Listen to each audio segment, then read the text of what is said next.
shoulder pain is very much dependent on age. In the older population, the most common cause of pain is arthritis. In the middle age group, there are two real diagnoses that are common. One is a problem with the rotator cuff, and that may be inflammation or it may be a tear. And the second problem is a frozen shoulder. A frozen shoulder is a painful, stiff shoulder. And I say that because a lot of patients confuse a frozen shoulder or for any painful shoulder condition, but it's a specific entity in itself. And then in the younger group, without any injury, shoulder pain is uncommon, but instability where the shoulder may be kind of wobbling inside, but not enough to dislocate, can also present as pain. So these are the kind of the common thing depending on age.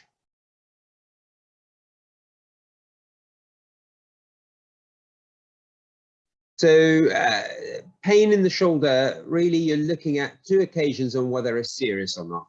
The first is whether there has been an injury. And the commonest group of patients I mean by that is they often have an injury, they go to A&E, they have an x-ray and they are reassured in that the x-ray doesn't show anything fractured, but they continue to have pain. And the most important group of those patients, if 2-3 weeks later, the patient still can't lift the affected arm, at that stage, I strongly recommend you see a doctor because we need to rule out a tear in the tendon. So the injury may have caused no damage to the bone, but may have caused tear in the tendons, and that cannot be seen on x-ray. So you need to see a doctor for that. The other time, it's not really serious, but the other time you should seek the advice of a doctor is if you've had the pain for a while, if you've tried everything else in terms of you've tried painkillers yourself, you may have even seen a physiotherapist or an osteopath, but the pain persists and it's just not going away, then that's another time to seek the advice of a doctor. Right, well, with everything really in orthopedic and medicine, you start the diagnosis by taking a history and doing a clinical examination. What the patient tells you, how it happened, was it through injury or did it just come about spontaneously? Where is the pain? Do the patients have pain at night and so on? These all make a big difference and give us good clues to what the cause of the pain is. Then clinical examination on top helps us to move that a step further so we can narrow the possible diagnoses to fewer and fewer. But in the end, finally, to kind of confirm, we may need investigations. And these, depending on what we think the problem is, it may be an x-ray, it may be an ultrasound, it may be an MRI scan, but it really depends on what we think the problem is after we've taken a history and an examination. In terms of by shoulder pain, if you mean, yeah. So in terms of the link between COVID-19 and shoulder pain, if we're talking about the conditions that can happen in the shoulder, like the ones I've mentioned in terms of frozen shoulder or rotator cuff tears, then we haven't seen any link.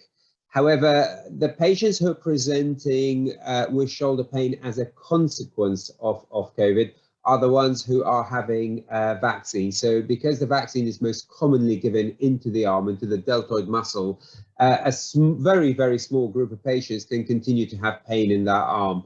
The good news is this doesn't tend to be a serious problem, and in most cases it tends to settle down with a bit of time or just conservative management and painkillers. So no real link that is worrying, but there's some link with the vaccination. But that's with any vaccination. Even with the flu vaccine, we used to have issues with shoulder pain. That's going to very much depend on what the cause of the shoulder pain is. So what I mean by that is if we feel the pain in your shoulder is due to instability, then actually specific form of exercises given to you by a physiotherapist to strengthen the muscles around the shoulder joint to re-establish the stability of the joint are very important, and you should carry on doing it. If we think, for example, the cause of the pain is more of a tear, and we're worried about the shoulder tearing even more, or the tendons tearing even more, then we may restrict the level of exercises we allow you to do. The whole aim is not to stop you from exercising, but to be sensible depending on what condition you have. So, for example, maintaining movement in the arm is really important. Maintaining a certain amount of muscle tone and power around it is really important.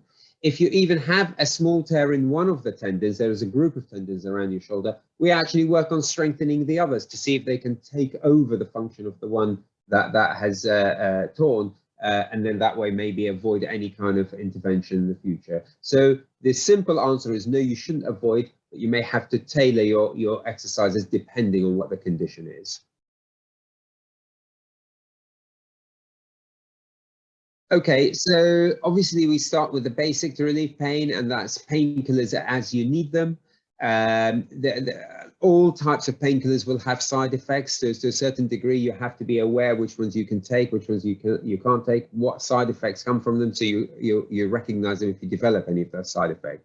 But for the initial treatment of pain that's just started a few days ago and it's enough to bother you in the sort of day-to-day activities or even at sleep, then it is painkillers to start off with. If they are not helping, then that could be supplemented with seeing your physiotherapist or your osteopath to supplement and add some exercises to this. In terms of doing exercises yourself or the patient themselves doing exercises, the aim is not to not exercise, but to avoid the ones that aggravate the condition. So if there are specific exercises that can make the condition worse, then at least in the initial period, you should avoid doing those. But as I say, with my previous question is, the aim is not to stop you from exercising. And if the pain persists, then that's when you should seek advice and see what the cause is and see if there's any other way to stop them, to stop the pain.